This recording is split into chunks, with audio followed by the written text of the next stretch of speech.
नमस्कार दोस्तों, YouTube channel में आप सभी का स्वागत। कल हम अध्ययन किया था अव्ययभाव समास का। आज हम आपके लिए लेके आए हैं तत्पुरुष समास। तत्पुरुष समास तत्पुरुष समास का सूत्र है प्रायणे उत्तर पदार्थ प्रधाने तत्पुरुष। कहने का तात्पर्य है कि जिस समास का उत्तर पद की प्रधानता हो, कहने का तात्पर्य उत्तर पद में बाद वाला पद मेन हो, उसे तत्पुरुष समास कहते हैं। दोस्तों, तत्पुरुष समास के दो भेद हैं। तत्पुरुष समास के भेद, तत्पुरुष समास के दो भेद होते हैं। पहला है व्याधिकरण तत्पुरुष, दूसरा आपका समानाधिकरण तत्पुरुष। व्याधिकरण तत्पुरुष के 6 भेद बताए गए हैं, जिनके विषय में हम अभी चर्चा करेंगे, और समानाधिकरण के 2 भेद बताए गए हैं, जिसको हम अगले वीडियो में देखेंगे। समानाधिकरण में कर्मधारय समास वह द्विगु समास होता है। अब हम आते हैं व्याधिकरण तत्पुरुष के भेदों पर। जिस पद में जैसी विभक्ति लगती है वो समास उसी विभक्ति का हो जाता है। जैसे कि पहले द्वितीय तत्पुरुष मतलब द्वितीय विभक्ति। द्वितीय तत्पुरुष को हम समझने के लिए कुछ शब्दों को देखना पड़ेगा।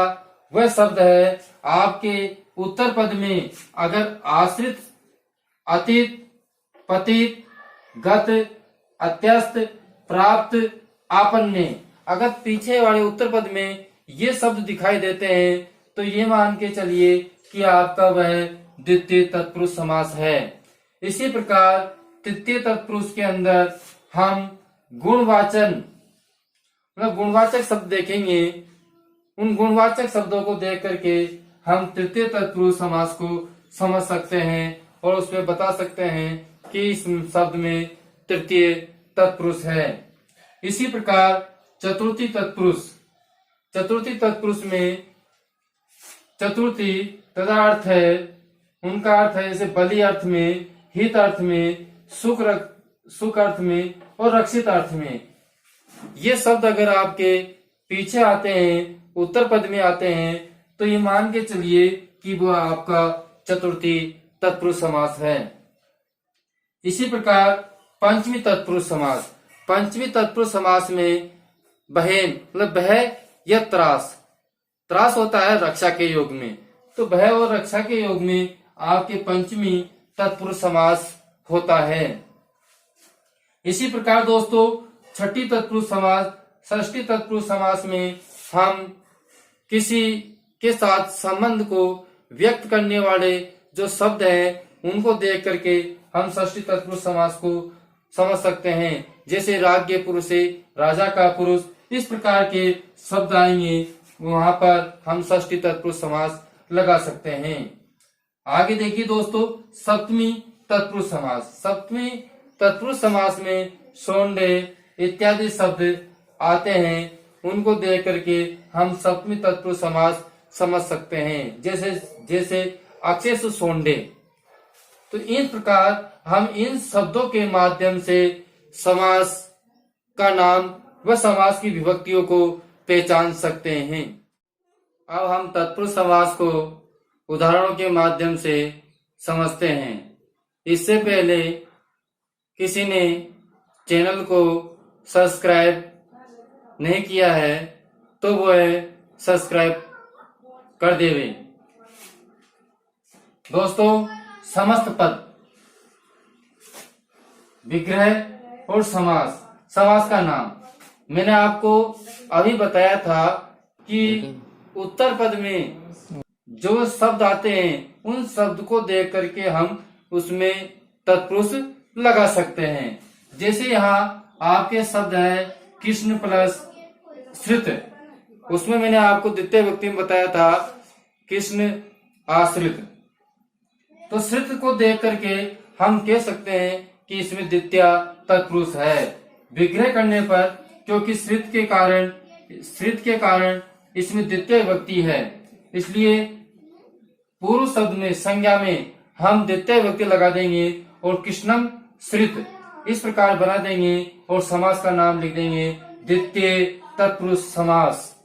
इसी प्रकार दुखम, दुखा आतिथ, मैंने आतिथ शब्द बताया था आपको उसमें कि पीछे हम आतिथ शब्द देखते हैं तो उसमें द्वितीय तत्पुरुष लगा सकते हैं।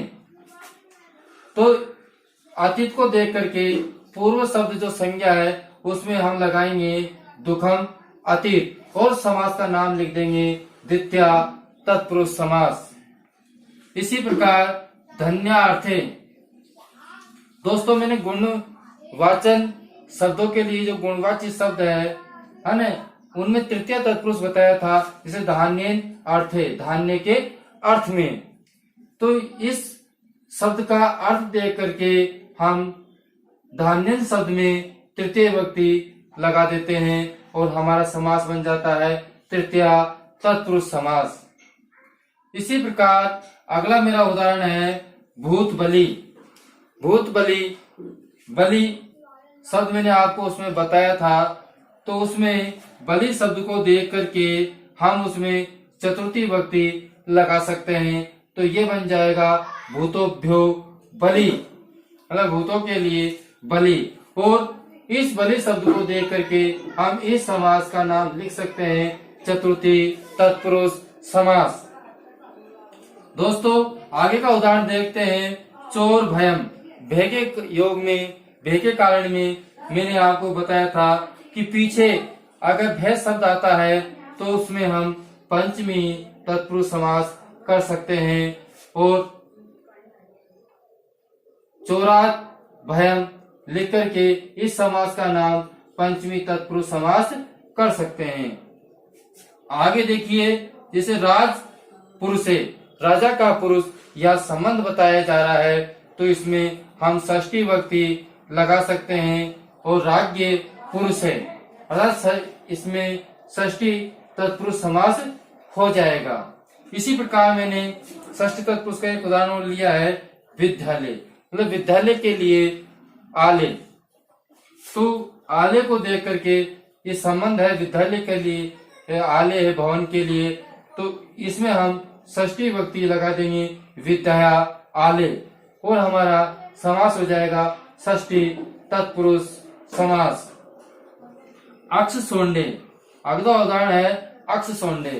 तो सोंड शब्द को देख करके हम पूर्व जो शब्द है संज्ञा उसमें विभक्ति लगाएंगे, वो विभक्ति हो गई अक्षसु सोंडे और इसमें हम समास का नाम लिख देंगे सप्तमी तत्पुरुष समास।